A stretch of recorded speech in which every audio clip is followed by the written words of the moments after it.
नमस्कार मित्रांनो, तुम्ही कधी विचार केला आहे का?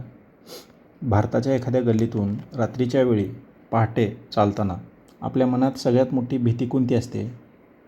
की एखादा दरोडेखोर येईल, चोर किंवा पाकीटमार येईल. तर याची नाही, आपल्या मनात भीती असते रस्त्यावर घोळक्याने बसलेल्या भटक्या कुत्र्यांची.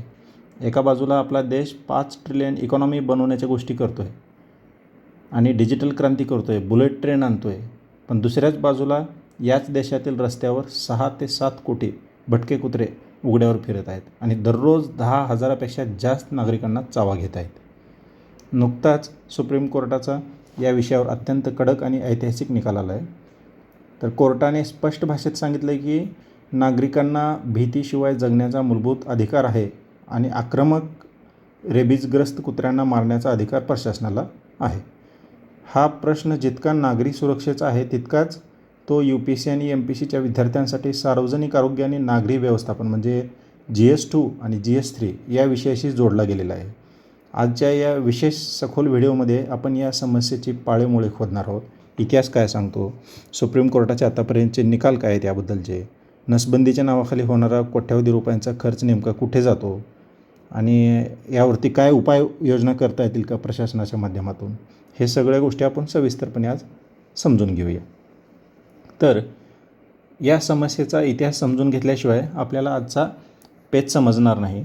तर भारतात कुत्र्यांचे व्यवस्थापन प्रामुख्याने 3 टप्प्याने बदलले गेलेले आहेत. तर ब्रिटिश काळात काय असायचं, म्हणजे 1990चा दशक जो होता त्यावेळेस काय करायचे, कॅच अँड किल करायचे. म्हणजे ब्रिटिशांच्या काळापासून ते भारताच्या स्वातंत्र्यानंतरच्या 4 दशकापर्यंत स्थानिक स्वराज्य संस्थाकडे एक सरळ आणि क्रूर अधिकार होता.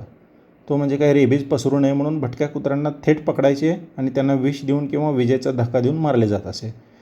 तेव्हा लोकसंख्येच्या प्रमाणात कुत्र्यांची संख्या नियंत्रणात आणण्याचे म्हणजे हा मुख्य कारण त्याच्यामध्ये उद्देश होता, त्याच्यामुळे असं करायचे.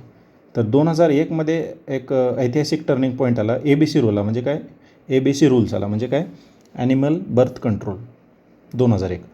तर याच्यानुसार काय, 1990च्या दशकात प्राणीप्रेमी संस्था किंवा प्रामुख्याने मनेका गांधी यांच्यासारख्या नेत्यांनी या क्रूरतेच्या विरोधात मोठी मोहीम उघडली आणि परिणामी केंद्र सरकारने हा ABC रूल्स चालू केला.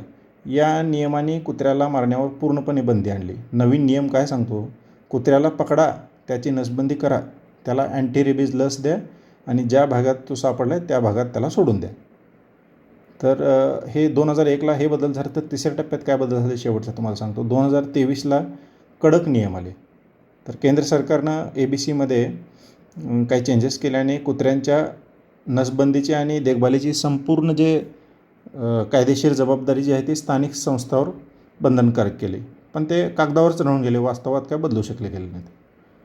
मग सुप्रीम कोर्टाचा निकाल काय झाला त्याच्या संदर्भात आता नवीन बघूया आपण. तर याच्यात कायदेशीर पेच काय काय झाले सुप्रीम कोर्टाचे आत्तापर्यंतचे, काय काय म्हणजे जजमेंट दिले आत्तापर्यंत, ते आपण थोडंसं समजून घेऊया. थोडंसं इतिहास समजलं की आपल्याला आताचं जजमेंट म्हणजे कशामुळे द्यावं लागलं, काय कारण आहेत ते थोडंसं समजायला सोपं जाईल आणि रिटर्नमध्ये आन्सर रायटिंग लिहिताना हे सगळ्या गोष्टी लिहिताना तुम्हाला मांडताना सोपे जातील. तर बघूया. तर काय, स्थानिक प्रशासनाचे हात बांधले गेले होते कशामुळं, लिगल पॅराडॉक्समुळं म्हणजे कायदेशीर पेचांमुळं. एका बाजूला मुंबई महानगरपालिका कायदा म्हणजे BMC ॲक्ट 1988 जे आहे त्यासारखे स्थानिक कायदे सांगतात की सार्वजनिक आरोग्याला धोका निर्माण करणाऱ्या प्राण्यांना हटवणे हे पालिकेचे कर्तव्य आहे. पण दुसऱ्या बाजूला केंद्र सरकारचा एक कायदा आहे, प्राणी क्रूरता प्रतिबंध कायदा. हा काय 1960, हा काय सांगतो, या स्थानिक कायद्यांना ओव्हरराईड करतो हा. मग करायचं काय, BMCचा कायदा वेगळा सांगतो आणि केंद्राचा कायदा वेगळा सांगतो. तर मग नेमकं भूमिका कशी घ्यायची, काय ॲक्शन घ्यायचं, हेच त्याच्यामध्ये ओव्हरराईड होऊन गेलेलं आहे. तर बघा काही जजमेंट आहेत त्याच्याबद्दल न्यायालयानं तुम्हाला सांगतो वेळोवेळी दिलेले. 2014मध्ये ॲनिमल वेल्फेअर बोर्ड विरुद्ध नागराज नावाचं एक जजमेंट आलं होतं. त्यामध्ये सुप्रीम कोर्टानं काय सांगितलं होतं, संविधानातील जे आर्टिकल 21 जे आहे, राईट टू लाईफ म्हणजे जगण्याचा अधिकार, हा केवळ माणसापुरता मर्यादित नसून तो प्राण्यांनाही लागू होतो. प्राण्यांनाही सन्मानाने जगण्याचा अधिकार आहे.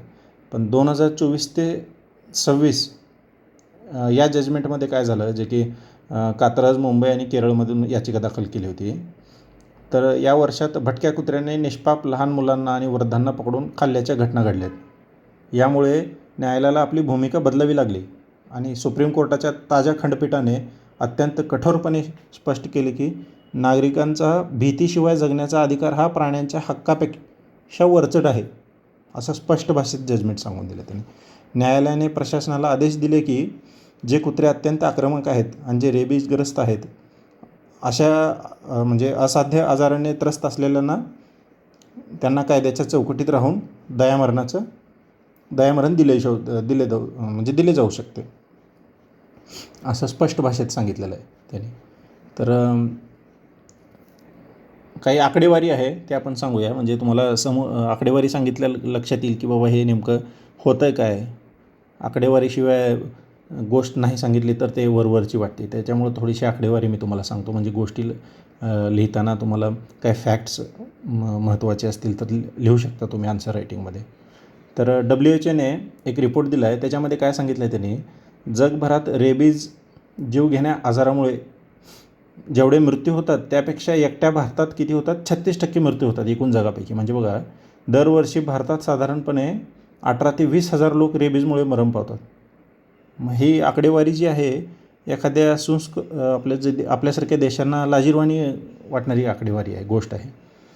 तर महाराष्ट्राच्या ताज्या आकडेवारीनुसार 2026च्या पहिल्या अवघ्या 3 महिन्यात आत्ताच्या 2026च्या 5 लाखापेक्षा जास्त लोकांना कुत्रे चावल्याच्या घटनाची नोंद झालेली आहे. विचार करा किती गंभीर विषय आहे.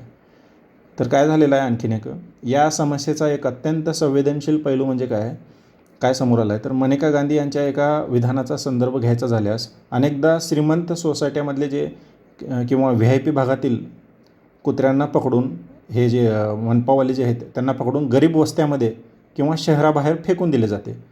पण मग त्यावेळेस काय होतं, श्रीमंत वर्गाकडे स्वतःच्या गाड्या आहे किंवा स्वतःची सिक्युरिटी गार्ड आहेत, त्यामुळे भटक्या कुत्र्यापासून ते बळी ठरत नाहीत. पण रस्त्यावर चालणारे मजूर, कचरा वेचणारे, गरीब वस्त्यामधील लहान मुले, वृद्ध याचे बळी ठरतात ह्या चाव्याचा.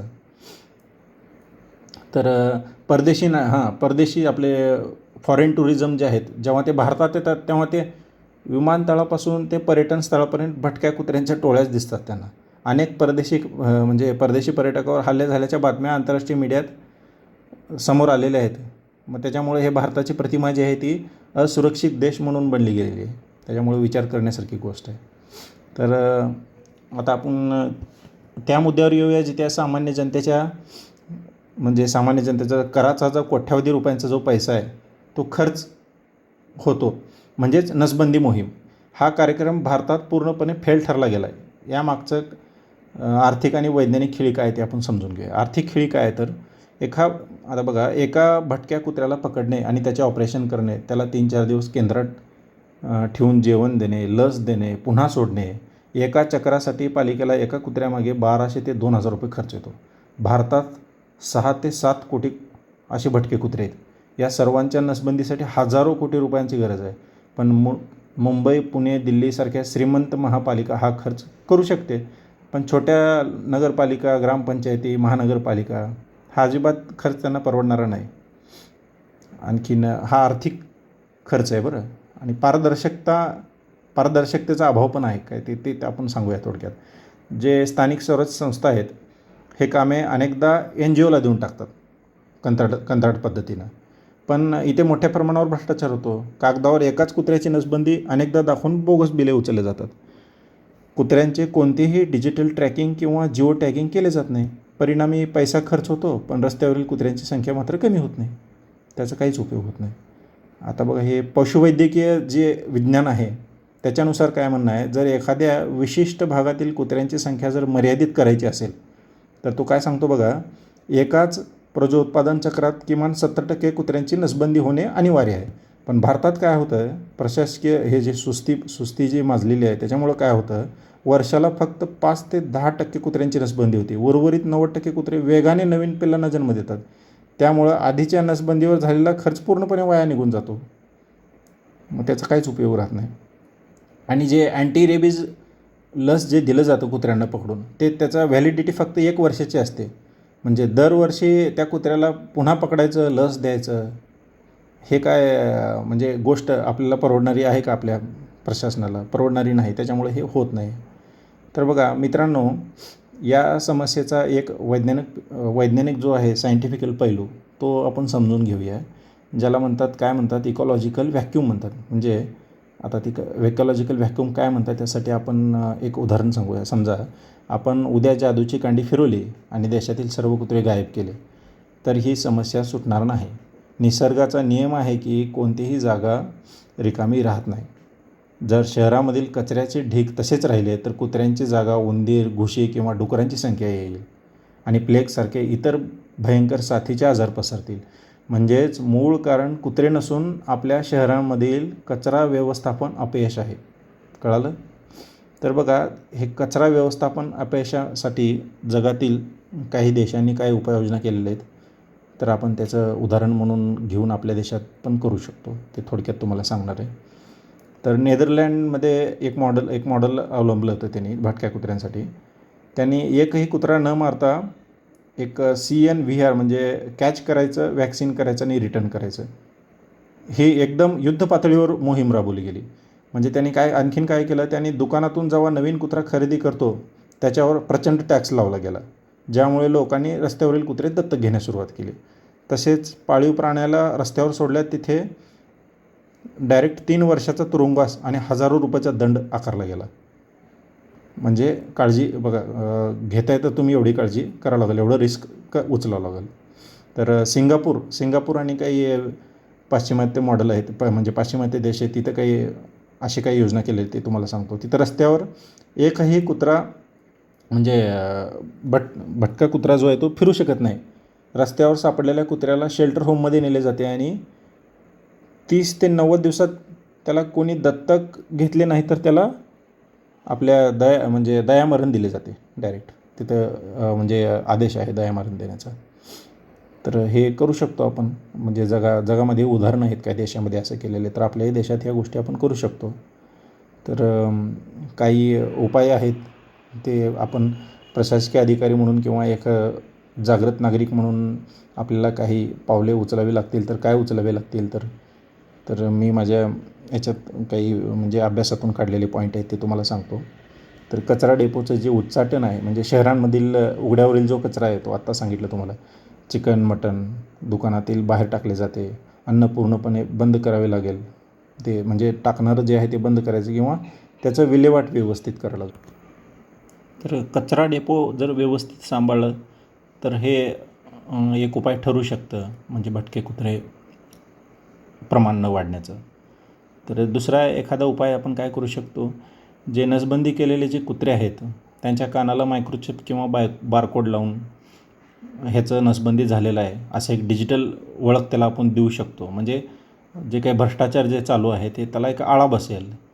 किंवा आणखीन एखादा उपाय काय देऊ शकतो, आक्रमक जे कुत्रे आहेत त्यांचं कायमस्वरूपी विलिनीकरण करू शकतो CSR फंडच्या माध्यमातून. आणखीन एखादा उपाय सांगायचा असेल तर आपल्याला जे पाळीव प्राण्यांचा जे मालक जे पाळतात त्यांच्यावरती कठोर कायदे आणू शकतो आपण. तर मित्रांनो, तर निष्कर्ष काय ह्या सगळ्या गोष्टींचं आपण थोडंसं एंडकडे येऊया. त्याच्यामुळे मी तुम्हाला निष्कर्ष सांगतो. आता प्राण्यांबद्दल भूतदया दाखवणे हे आपल्या संस्कृतीचे आणि संविधानाचे अंग आहे. हे जितके खरे आहे तितकेच आपल्या देशातील नागरिकांना, लहान मुलांना भयमुक्त वातावरण देणे हे शासनाचे मूलभूत कर्तव्य आहे. प्राणी हक्क विरुद्ध मानवी सुरक्षा, यामध्ये मानवी सुरक्षेला प्राधान्य द्यावेच लागेल. तर MPSC किंवा UPSCच्या मुख्य परीक्षेत जेव्हा सार्वजनिक आरोग्य आणि नागरी पायाभूत सुविधा यावर प्रश्न येईल तेव्हा तुम्हाला हेच बॅलन्स, मी तुम्हाला जे काही पॉईंट सांगितलेले आहेत हेच मांडावे लागेल. त्याच्यामधील जे काही कायद्याची तरतुदी किंवा जे वैज्ञानिक उपाय आहे, हे काही सर्व गोष्टी सांगितलेले आहेत ते मी आपल्याला उत्तरात मांडावे लागतील.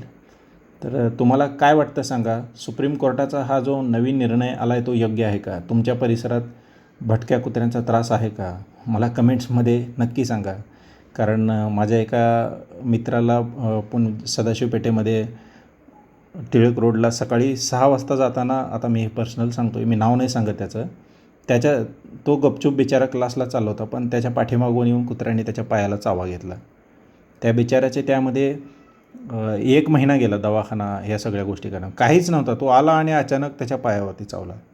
तर अशी घटना होती म्हणून तुम्हाला सांगितलं. तुमच्याही परिसरात असेच काय भटक्या कुत्र्यांचा त्रास आहे का, मला खाली कमेंटमध्ये सांगा. आणि सखोल माहितीपूर्ण व्हिडिओ आवडला असेल तर लाईक करा. स्पर्धा परीक्षेची तयारी करणाऱ्या तुमच्या मित्रांसोबत आणि ग्रुप्सवर शेअर करा. आणि अशाच सखोल विश्लेषणासाठी चॅनलला सबस्क्राईब करायला विसरू नका. थँक्यू.